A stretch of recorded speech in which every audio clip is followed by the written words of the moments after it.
carbohydrates. Avocados are rich with protein. But you all know I'm not here to talk about things. I'm here to talk about people.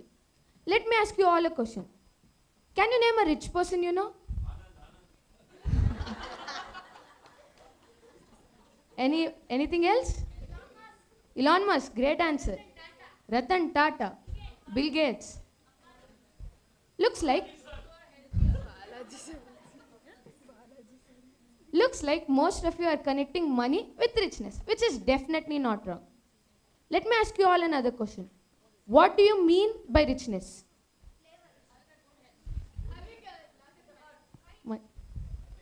Happiness, great. Okay. Before you get to know my version of it, let me introduce you to the story of Howard Schultz. Does anyone know who he is? Anyone? The boy who spent his entire childhood in a teeny tiny one-bedroom house. The boy who didn't know his next meal was guaranteed one or not. The boy who had no proper resources to educate himself. Howard's father had a low-paying job. He had to go through hell and make ends meet for the little money he got. Howard's father used to walk through snow to get to his job. But one day, he had a terrible fall and broke his leg.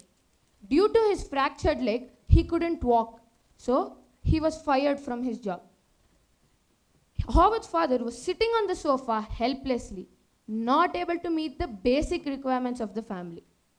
Howard changed his perspective towards life. He knew he had to face a lot more before he could get a decent life. Howard let go of his near and dear sports because he had to start working after school to continue his schooling. Howard somehow managed to push through high school and later on put through a student loan to get through college.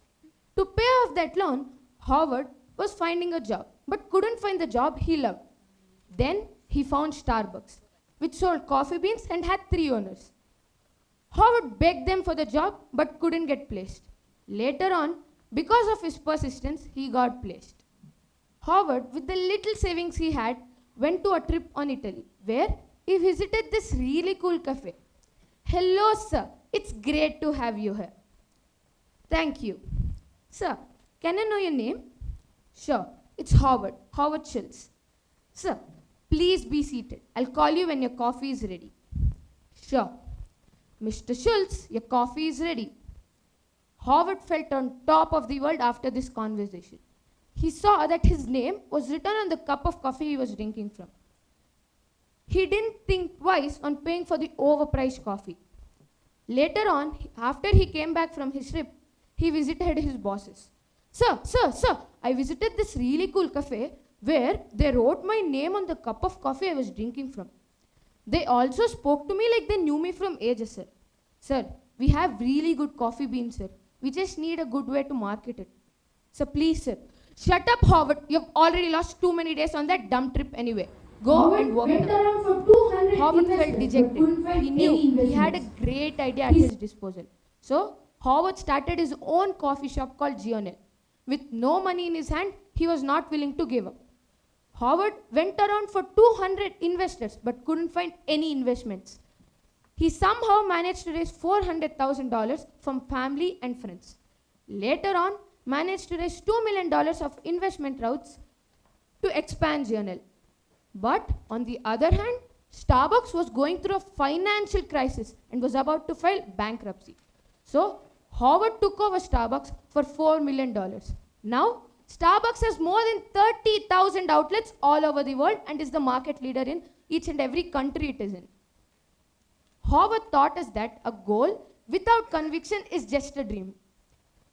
Starbucks was just another coffee shop when it was in its initial founders. But now, it's the most sought of coffee shop. Howard had no background when he started, but managed to make Starbucks so big and made him some money. We all are the same coffee. We just need to be under some good guidance and right direction to ace our heights. Howard showed me the true meaning of richness. He had a goal to his life and managed to achieve it. He got that joy of achieving a lifetime goal. I wish you all to get that goal of your life and be able to achieve it and get that joy. Thank you.